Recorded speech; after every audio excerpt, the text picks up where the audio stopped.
Bienvenue tout le monde pour la Bible à la maison. Comme ça vous pouvez savoir plus sur la parole de Dieu, la vérité ou l'erreur, le mensonge ou la justice de Dieu, et savoir ce qui va se passer à la fin des temps sur la terre. Aujourd'hui, on va parler du sabbat. Avant de parler du sabbat, c'est la création de Dieu il y a 6000 ans. Il faut commencer à étudier pour savoir est-ce que Dieu a créé l'univers ou est-ce que l'univers s'est créé tout seul. Donc on va commencer par prier. Père Israël, je prie que tu bénisses ces gens qui écoutent aujourd'hui, qu'ils puissent accepter le message, le mettre en pratique et suivre la vérité ou qu'elle mène. Au nom de Jésus, Amen. La question aujourd'hui, c'est le sabbat. Donc Dieu aurait créé la terre en 6 jours, le 7e jour il serait reposé. Est-ce que Dieu a vraiment créé l'univers ou pas? Il y a beaucoup de preuves irréfutables, comme quoi Dieu a créé l'univers. Ça s'appelle des facteurs limitatifs. Un facteur limitatif, ça veut dire que par exemple, vous avez un bateau qui est coulé au large, et dans le bateau, vous trouvez des pièces de monnaie.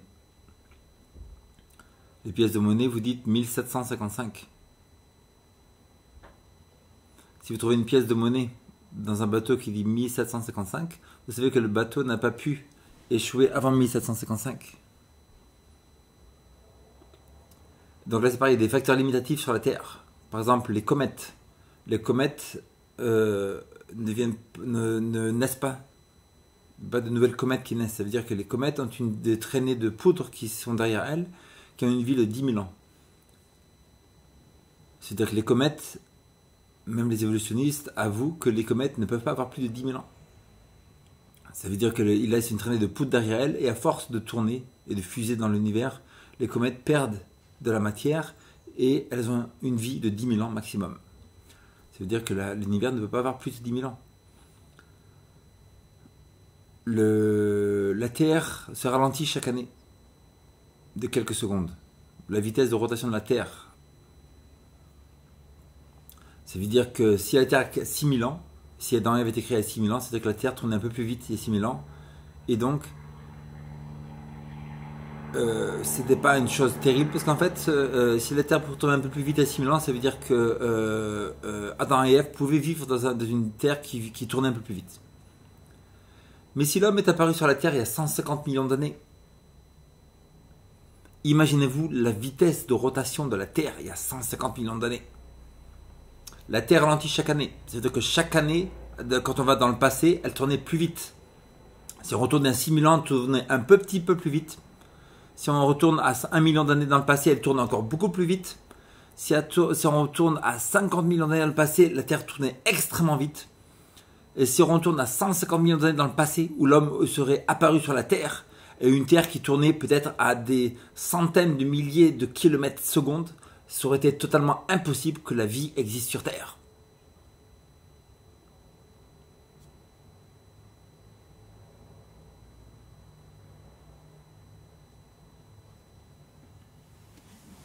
Mais aussi un facteur limitatif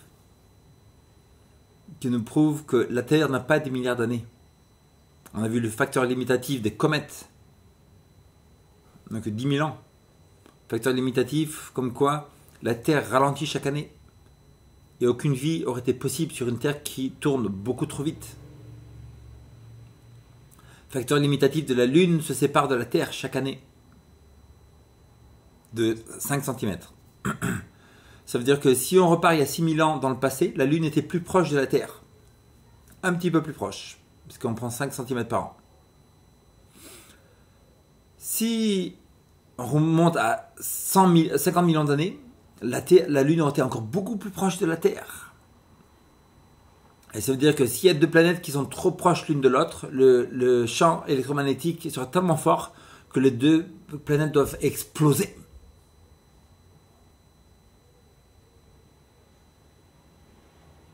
Les deux planètes explosent si elles sont trop proches l'une de l'autre, parce que le champ électromagnétique est beaucoup trop fort l'une de l'autre. Elles seraient explosées, il n'y aurait plus de Terre du tout. Donc ça prouve que la Terre n'a que 6 000 ans. Parce que si on remonte à 6 000 ans, la Lune était plus proche de la Terre. Mais si on remonte à 100 millions d'années, 200 millions d'années, la Lune aurait été très proche de la Terre, tellement proche que les deux planètes auraient explosé.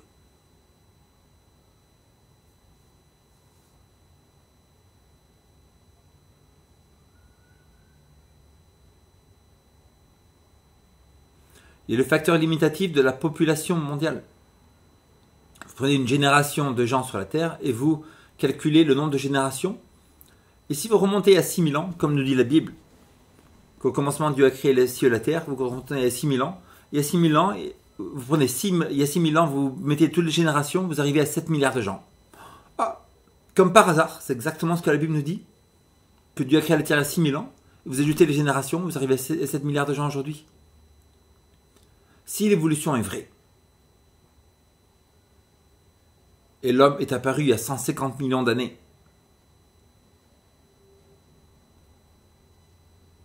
faites le calcul. Cela voudrait dire qu'il y aurait 150 000 personnes par centimètre cube. 150 000 personnes par centimètre cube. Ça veut dire que dans chaque rame de métro de Paris, il y aurait peut-être 95 millions de personnes dans chaque rame de métro. La Terre serait très populée. Dans chaque rue de Paris, vous aurez 59 millions de personnes dans chaque rue de Paris. Dans chaque appartement de Paris, vous aurez 95 millions de personnes. En fait, vous auriez des gens dans les frigidaires. Dans les tiroirs, dans les armoires, il y aurait des gens partout, dans les montagnes. C'est-à-dire que si l'homme est apparu il y a 150 millions d'années, bien qu'il y a des gens qui croient dans l'évolution.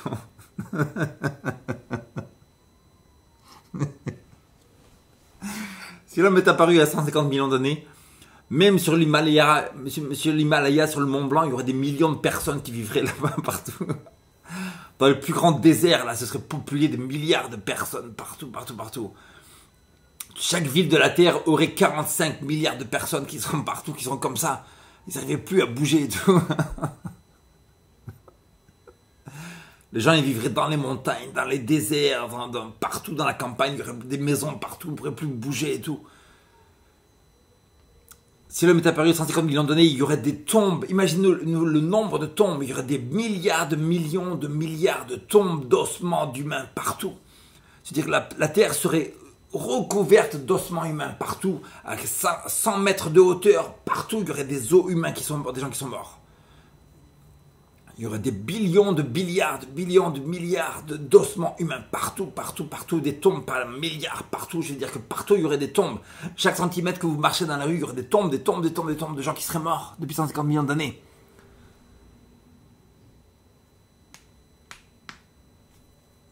Le facteur limitatif, pourquoi Dieu a créé la Terre il y a 6000 ans, il n'y a pas de milliards d'années, c'est irréfutable. Le Soleil perd de la masse chaque année. Petit à petit, le soleil se refroidit. Ça veut dire que si on passe il y a 6000 ans, le soleil était un petit peu plus chaud, pas super chaud, n'est-ce pas? Mais si, attendez, vous pouvez vivre correctement dans une planète plus chaude. Mais si on part il y a 50, imaginez 1 million d'années, la chaleur du soleil.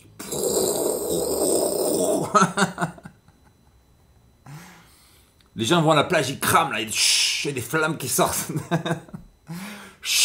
Au soleil. Si on passe genre 500 000 années dans le passé, 500 000 années dans le passé, tous les gens qui vont à la plage, ils s'allongent à la plage, d'un coup ils bronzent là. 30 secondes, ils sont bronzés. Vous passez 1 million d'années dans le passé, les gens ils vont à la plage, ils sont consumés d'un coup. Il n'y a plus rien. Il n'y a que des os. Il reste les os comme ça sur la plage pour bouger. Non. Réfléchissez. L'évolution n'est pas de la science, n'est pas la vérité. C'est un dogme poussé par des gens qui veulent pousser une idéologie et ils écartent tout ce qui est surnaturel. C'est normal. Si moi je te dis de rentrer dans Franprix, rentre dans Franprix et ne regarde que les oranges. Quand tu rentres dans Franprix, tu fais que regarder des oranges partout où tu vas. Tu vas sortir de Franprix, tu m'as dit dans le Franprix. Dans le Franprix là que je suis rentré, j'ai vu que des oranges. J'ai rien vu d'autre que des oranges dans ton Franprix. Tout ce que j'ai vu, c'est les oranges, les oranges, les oranges. J'étais partout.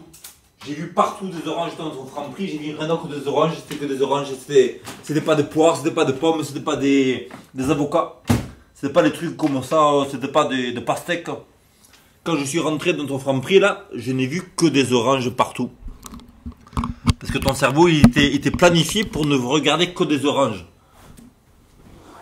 Si ton cerveau il est juste planifié pour regarder que des oranges, tu rentres dans Franprix, tu sors du Franprix, tu dis j'ai vu que des oranges.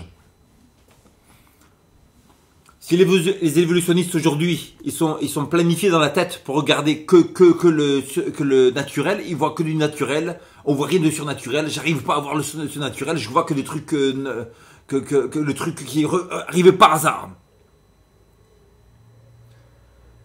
Mais le problème, c'est que c'est pas de la science. Le mot science, la définition, ça veut dire ce qu'on peut tester, prouver, démontrer.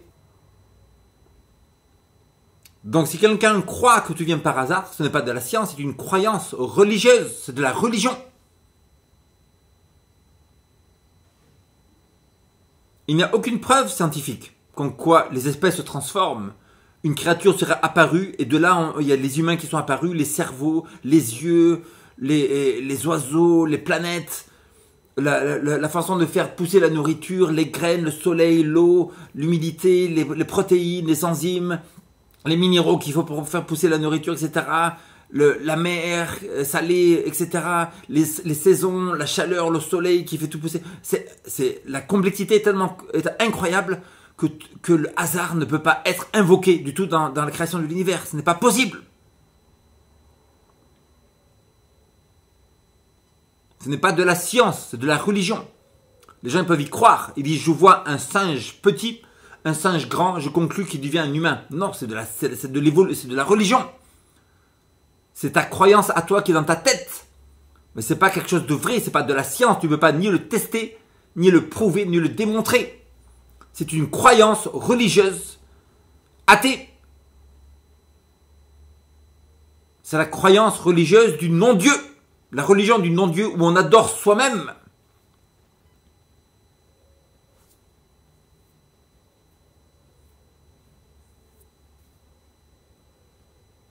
Mais l'évolution n'est pas de la science. C'est mélangé à des faits scientifiques. Oui, c'est pour ça que les gens se font avoir. Tu vas dans un manuel scolaire, il y a beaucoup de faits scientifiques. Ce qui peut être testé, prouvé, démontré. La vitesse de rotation de la Terre, est-ce que c'est de la science ou de l'évolution? C'est de la science. Pourquoi on peut tester, prouver, démontrer. La perte de masse du Soleil, science ou évolution? Science. Pourquoi? On peut tester, prouver, démontrer. Mais le fait que toutes les créatures auraient évolué l'une de l'autre, il n'y a aucune preuve, il n'y a qu'une science derrière ça.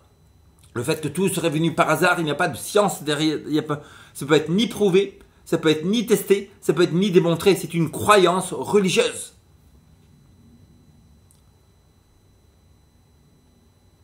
La question c'est celle-ci. Donc pourquoi les gens y croient dans ça? Quelle est leur preuve à eux, les darwinistes? La preuve des darwinistes, c'est que Darwin a vu des pinsons dans les Galapagos. Il y avait des pinsons qui avaient des petits becs. Il va dans une autre île, il y avait des pinsons qui avaient des becs un peu plus grands. Donc il se dit, tiens, comme il y a une variation dans l'espèce, tout évolue. Donc moi je vais conclure, je vois une Peugeot 205 avec 4 roues, 4 cylindres, un autoradio, un pot d'échappement. Et je vois une Peugeot 505 juste à côté, avec 4 roues, etc. Un autoradio, etc. Je veux dire, elles ont évolué l'une de l'autre d'un skateboard il y a 2 millions d'années. L'observation est bonne, il y a des variations dans l'espèce. La conclusion est mauvaise. Les espèces n'évoluent pas l'une de l'autre. Il n'y a aucune preuve. Le fait qu'il y ait des variations dans l'espèce, ça veut dire que le créateur a choisi que nous pouvions nous adapter au climat, nous adapter à la nourriture, nous adapter aux différences. Par exemple, un Norvégien, qui habite en Norvège pendant 20 ans, qui déménage en Côte d'Ivoire d'un coup, s'il ne peut pas s'adapter au climat, à la nourriture, il meurt d'un coup, tout de suite, en arrivant à l'avion. Donc, le processus d'adaptation n'est pas de l'évolution. On s'adapte au climat, etc. Parce que Dieu a choisi qu'il y a des différents climats, différentes nourritures. On s'adapte à tout ça, au milieu social, à la vie à la ville, à la vie à la campagne. Mais ça ne veut pas dire qu'on va se transformer en une autre créature. C'est pas de la science. C'est pas de la science. Ça ne peut ni être testé ni prouvé. Il y a des petits chiens, des chihuahuas, et des grands chiens, des Doberman. Mais ce chien-là ne peut pas se transformer en rhinocéros. Le père de la génétique, Gregor Mendel, il a croisé des poids pendant 7 ans, le maximum possible. Il est arrivé à la conclusion comme quoi il y a une barrière génétique, barrière génétique impossible à franchir. Les pois vont être plus grands, bleus, rouges, etc. Mais les pois ne vont pas faire des tomates. Il y a des barrières génétiques dans les chiens. Ça fait des chihuahuas, ça fait des Doberman. Mais ça ne fera jamais un rhinocéros, ça ne fera jamais un cheval. Parce que l'information génétique de chien n'est pas dans le cheval. Ça ne peut pas se transformer. L'information n'est pas présente.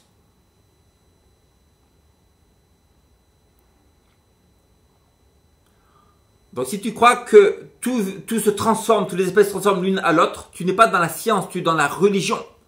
C'est une religion satanique, dangereuse, un culte, le culte du darwinisme. Et si on regarde bien dans l'histoire, en fait, Darwin, il avait un livre qui était totalement inconnu, personne ne voulait le lire, il croyait que c'était de la poubelle, mais il y a un groupe qui s'appelait le Club X. Le Club X, c'était des satanistes en Angleterre, c'était une société secrète, le Club X, dont faisait partie Huxley.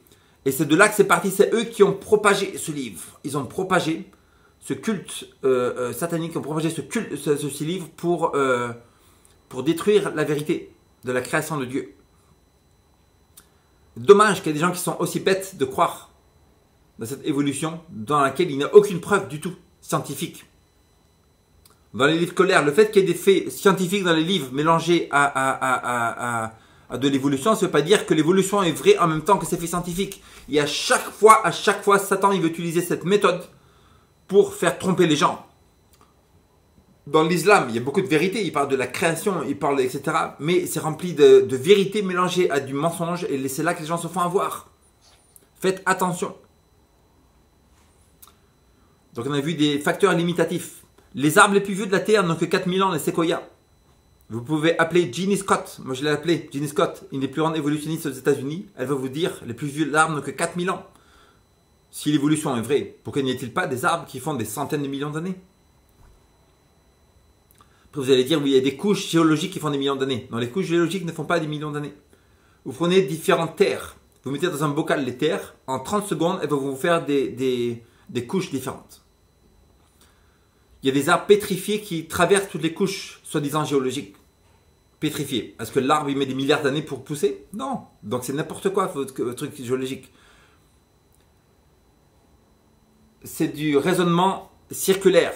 Ça veut dire que vous allez dire comment on sait l'âge des couches. On sait l'âge des couches par les fossiles qui s'y trouvent. Après ils vont vous dire, mais comment on sait l'âge des fossiles? On connaît l'âge des fossiles par les couches dans lesquelles elles se trouvent. Ah bon?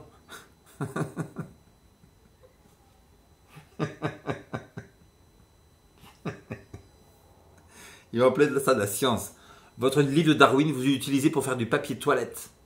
Papier toilette. Le livre de Darwin, vous le prenez, l'origine des espèces, vous l'achetez à la Fnac. Vous le mettez dans la salle de bain et vous utilisez ça comme du papier toilette. Pour vous torcher le cul avec ça. Hein? Ce mec-là, il a pris les gens pour des idiots. Et des millions de gens qui croient dans ces bêtises-là. Les fossiles dans la couche précambrienne apparaissent par millions d'un coup, totalement faits, avec une complexité incroyable. Où est-ce qu'elle est l'évolution là-dedans? Il n'y a pas d'évolution. D'un coup, ça arrive comme ça. Ben c'est la création. C'est pas l'évolution, il n'y a qu'une évolution. Après, vous dites, oui, mais il y a des couches avec des mollusques, après il y a des chevaux, après il y a des rats, après des humains, etc. Oui, non. S'il y a eu un déluge sur la Terre, il y a eu un déluge. Il y a de l'eau qui est tombée partout sur la Terre. Ça veut dire que les animaux vont partir partout pour se protéger. Les animaux qui courent le plus vite, ça veut dire les singes, les chevaux, les chiens, les humains, ils vont aller le plus haut possible, donc ils seront en haut dans les couches terrestres. Et les mollusques, les trucs comme ça, les escargots, etc., ils vont être tout en bas parce qu'ils ne peuvent pas courir très vite. Donc s'il y a des couches terrestres, il y a un déluge sur la Terre et tout est enseveli, ceux qui ne peuvent pas se protéger en haut des montagnes, ça veut dire que ce sera les mollusques, etc., ils seront en bas dans les couches terrestres, et en haut, ce sera ceux qui pourront se protéger, les chevaux, les humains, etc. Faut pas enlever le déluge de la science, c'est ça que tout détruit. Tout est détruit parce qu'on voit très bien qu'il n'y a aucune preuve pour des millions d'années.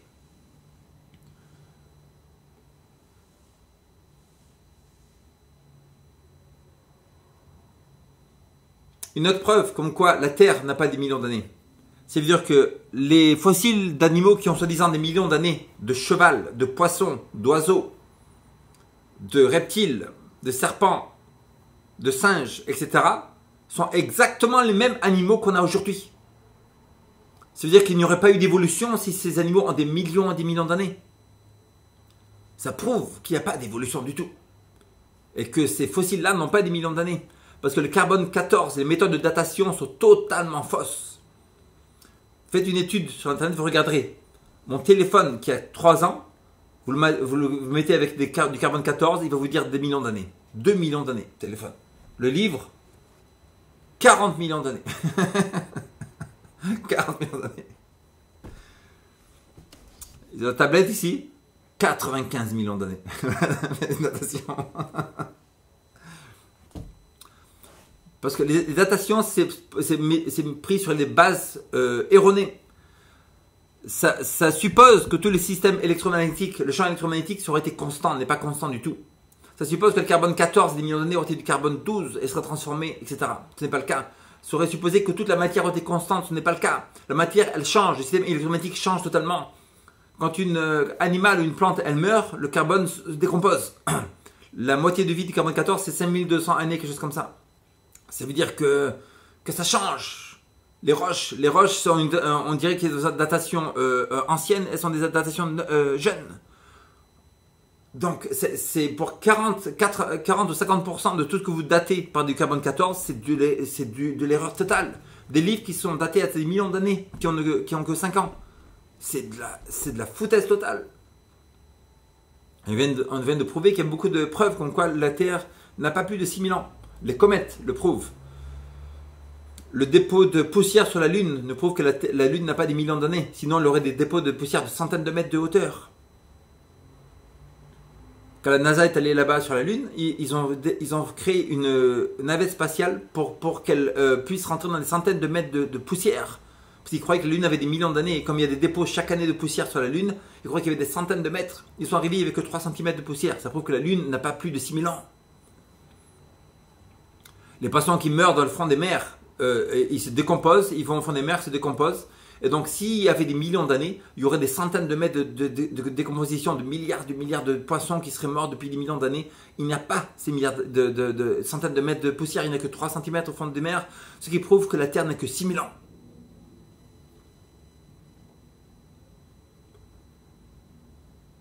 Après, vous allez dire, mais dans la glace, vous allez en Alaska, tu vas en Norvège, tu vas en Islande, il y a des cercles dans la neige. Et chaque cercle dans la neige, c'est 1 an. Ce qui prouve que la Terre n'a pas plus à des milliards d'années.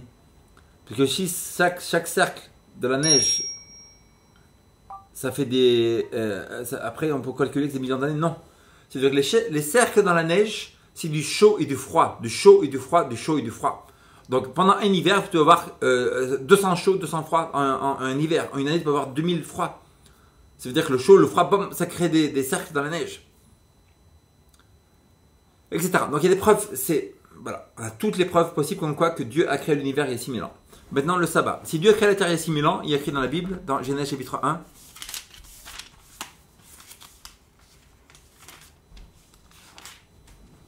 Au commencement, Dieu créa les cieux et la terre. La terre était informe et vide. Il y avait des ténèbres à la surface de l'abîme et l'Esprit de Dieu se mouvait au-dessus des eaux. Dieu créa la terre en 6 jours. Il y a écrit le 7e jour.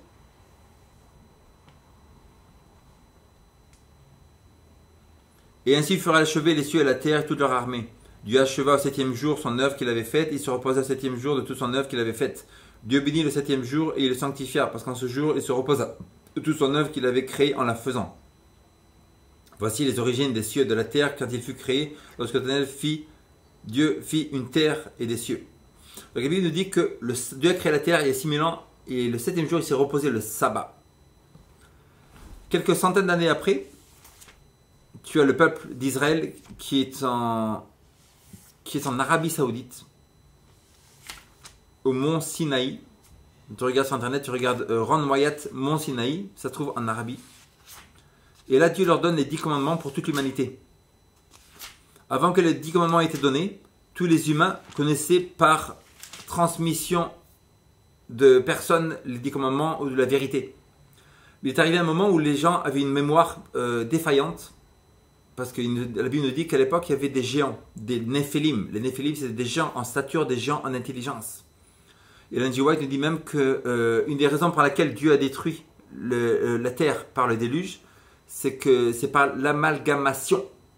Amalgamation. Ça veut dire que les gens étaient tellement intelligents avant le déluge, tellement puissants, en puissance intellectuelle, qu'ils pouvaient croiser des animaux ensemble, peut-être des humains ensemble, etc. Et moi, il nous dit dans Last Day Events, je crois que c'est dans ce livre, elle nous dit que une des raisons, un des péchés les plus terribles pour lesquels Dieu a détruit la terre par le déluge, c'est par l'amalgamation. Amalgamation, c'est-à-dire que les humains de cette époque, ils reniaient Dieu, ils se disaient nous sommes Dieu nous-mêmes.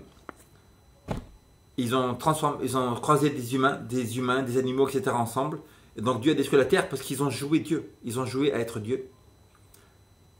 Et le mot il te dit en fait que Dieu n'a pris que dans l'arche de Noé toutes les créatures que lui il a créées, mais pas que les humains ont transformé eux-mêmes. Et aujourd'hui en 2017 on est arrivé à ce moment-là. C'est-à-dire que les gens ne croient plus qu'il y a des espèces créées et fixées. Vous avez le Barack Obama. Barack Obama, il dit qu'il n'y a plus d'hommes et de femmes. Il y a écrit dans la Bible, dans Genèse, que Dieu a créé les hommes, hommes, et les femmes, femmes. Et ce que Dieu a défini lui-même en tant que créature, il a dit, moi je vais faire Adam, homme, je vais faire Ève, femme, et tous leurs descendants seront des hommes et des femmes. Et quand quelqu'un joue à dire qu'il n'y a pas d'hommes et de femmes, mais qu'on peut avoir des travestis, on peut avoir des transgenders, on peut avoir des gens qui sont moitié femmes, moitié hommes, on peut avoir des hommes qui se prennent pour des femmes qui se prennent pour des hommes, etc. On est arrivé au moment du déluge, maintenant, de la fin du monde. La cause pour laquelle Dieu a détruit la terre, c'est l'amalgamation, les gens qui ne croyaient plus dans les espèces définies que Dieu a créées et qui ont joué Dieu eux-mêmes. Obama, il joue à Dieu lui-même. Obama, il aura des sérieux problèmes quand il ira en enfer. Et parce qu'il dit que maintenant, si tu te sens femme en tant qu'homme, tu peux aller dans les toilettes des femmes. Il joue à Dieu, il se prend pour quelqu'un qui va définir qui sont les créatures que Dieu a créées. Et ça, on sent que vraiment, on est arrivé à la fin du monde. On est vraiment arrivé à la fin, au bout de la terre, parce que Dieu ne veut pas supporter ce genre de choses. C'est très étonnant pour beaucoup de croyants qui se rendent compte, en fait, de vrais croyants, pas la religion moderne est totalement corrompue, pire que l'athéisme. Que ce soit le christianisme, l'islam, le bouddhisme, tout ça, c'est des religions totalement corrompues et déchues. En grande partie. Mais voir que Dieu n'envoie pas plus de tsunamis, de tremblements de terre, de tueries partout, c'est étonnant. La patience de Dieu est incroyable. Parce que tout le mal que font les gens, il y a des suicides tous les jours en France, il y a des meurtres tous les jours en France, dans tous les pays du monde, des meurtres, des suicides, des gens qui agressent partout, des vols, partout. Les gens, il y a un monsieur qui mange des femmes, etc. On a vu sur internet. Il y a un mec qui a mis une femme dans une boîte. Le mec s'en fout. Tu regardes sur les news. Un mec, il a pris une femme, il le met dans une boîte comme ça. Il met la femme dans la boîte, il la laisse mourir. Mais ils sont fous, les gens. Ils sont malades. Les parents qui vont violer les enfants. À la fin de 7 ans, la femme de son mari, elle se rend compte que son mari, il a violé sa fille. Tous les jours, il a violé. Mais le monde, il est fou. C'est un truc de malade. C'est totalement fou, totalement parti. Les gens sont partis dans le mensonge, mais extrême, le mensonge extrême, total, prêt à mentir, à dire la fausseté complète.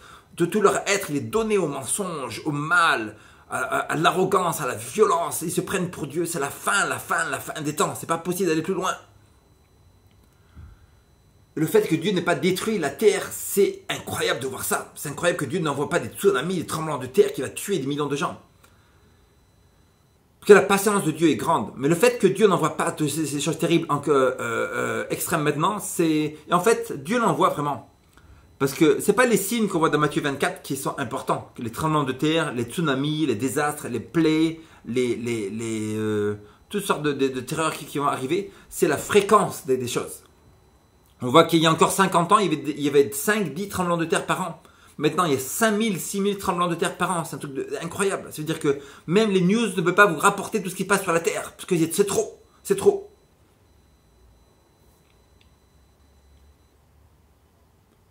Donc la patience de Dieu est grande. Ça ne veut pas dire que bientôt il n'y aura pas des jugements qui vont tomber. Parce que Dieu attend le bon moment. Dieu est patient, Dieu est miséricordieux. Mais Dieu a une limite de sa miséricorde qui ne va pas passer. C'est-à-dire quand on fait du mal tous les jours, il n'y a rien qui se passe. Donc Dieu dit, il n'y a pas de Dieu parce qu'il n'y a rien qui me passe. Je mange, je vole, je suis arrogant. Il n'y a rien qui m'arrive. Non, non, non, non, non. On va bien dans le livre de Proverbes. Parce qu'une sentence contre une action mauvaise n'est pas promptement exécutée, le cœur des fils de l'homme est entièrement mis à faire le mal. La Bible nous dit exactement que parce que Dieu n'envoie pas des jugements tout de suite, la plupart des gens sur la terre se disent « Je suis libre de faire ce que je veux. Il n'y a aucun Dieu, il n'y a aucun jugement, il n'y a aucune sentence à mes actions, à mes pensées, à mes paroles. Je fais ce que je veux !»